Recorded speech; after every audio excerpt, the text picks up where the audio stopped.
چې تاسو ټول جوړ او روغ اوسئ دوستانو. دا کومه لاریون چې تاسو ګورئ دا لندن ښار کې دی. هیوادوال راغلي دي. دا کوم لاریون د دې لپاره ده چې څو ورځې دمخه په ایران خاوره کې زموږ افغان هیوادوال چې د ایران د کوم رژیم له خوا نه سوځېدلي دي، نو د هغه لپاره دا لاریون ترسره کېږي او دا په لندن ښار کې دی.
سفارت چې تاسو ګورئ دا زما تر شا چې دی دا د ایران سفارت ده او همدلته لاریون ترسره شوی ده.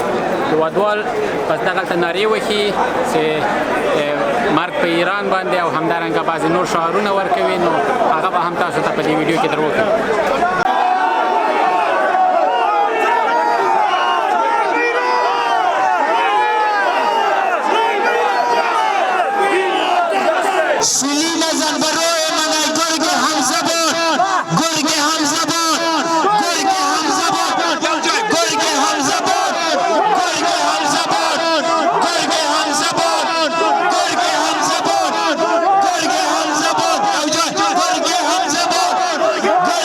Hamza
دوستانو دغه هغه له یو له شعارو څخه ده چې زموږ هېوادوال یې یادوي او همدارنګه وایي دلته لیکل شوي دي چې I'm drowning غرقېږم من غرق مې شوم دا د کوم هغه دی شعار دی چې دا هېوادوال وایي چې نارې وهي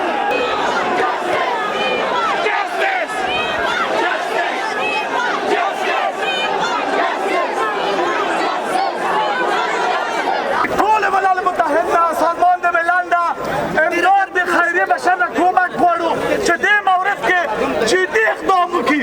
موږ خپله د افغانستان حکومت ته هم غواړو چې د ایران سفارت دی د یو څه لپاره په کلي بند کړي.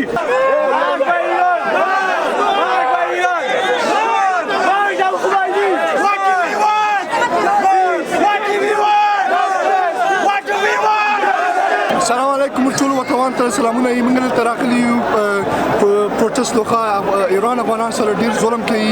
موږ افغانان خپل مظلوم خلک یو غریبانان خلک یو. موږ یو نه ایران پریدي سوله کې ژوند وکړو نه پاکستان پریدي سوله کې ژوند وکړو او موږ دلته راغلي خپل غږ جکو د خپل افغانانو لپاره چې موږ ته انصاف ورکړي. آن آخوند شدی ای کاش آدم می شدی زین فضولی های تب خیش بیغم می شدی. درخت دوستی بنشان که کام دل و بار آرد. درخت دوستی بنشان که کام دل و بار آرد. نهال دشمنی برکن که رنج بشمار. ای ایرانی ام زبان ما با خودت سر کار ندارم. ما با آخوندایی که هموطن مرا در داده آخوندایی که داد از اسلام میزنه دیگه من کدام گفتنی دیگه ندارم. خدا کنه که پیام ما برای وطندارایم در داخل و خارج برسه که ما ملت متحد هستیم.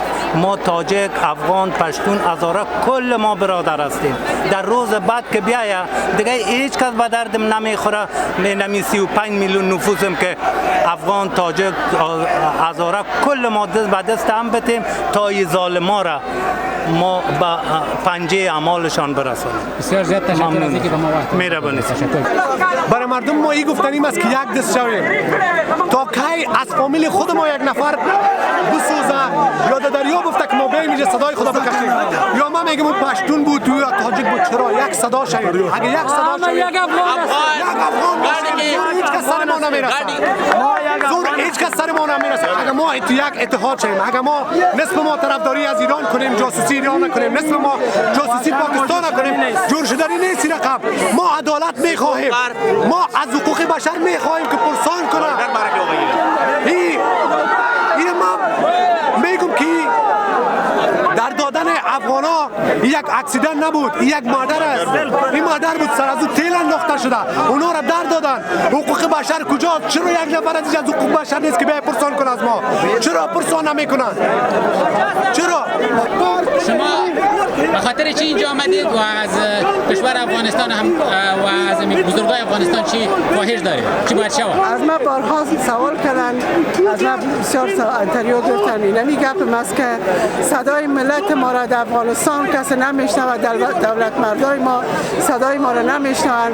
هم ملت ما در داخل کشور ما ظلم میکشند. جوانای ما به خاطر یک لقمه میرن هجرت میکنن که طرف ایران برن. از یک طرف ایران ادعا دارد که من زبان شما هستم. قوم جنگی را در بین ما انداخته. تبعیض زبانی را انداخته که من زبانتان هستم. جوانای من را به هم انداخته. دو بیادر از هم جدا کرده ایران. ما مجبور شدیم که بیرون از مرزها صدای بر جامعه جهانی برسانیم. دوستانو څنګه چې تاسو ګورئ په دې ویډیو کې دا فکر کوم د دې نه وروسته د کوم لاریون څخه د پای ته رسیدلی دی او موږ به هم خپله لاره کې ځو. من ویډیو وګورئ او که چېرې مو خوښه شوه مینهوالو سره شریک هم کړئ. بیا مننه. All lives matter. Stop killing Afghans, Iran. Oh, thank you very much for saying that. Thank you.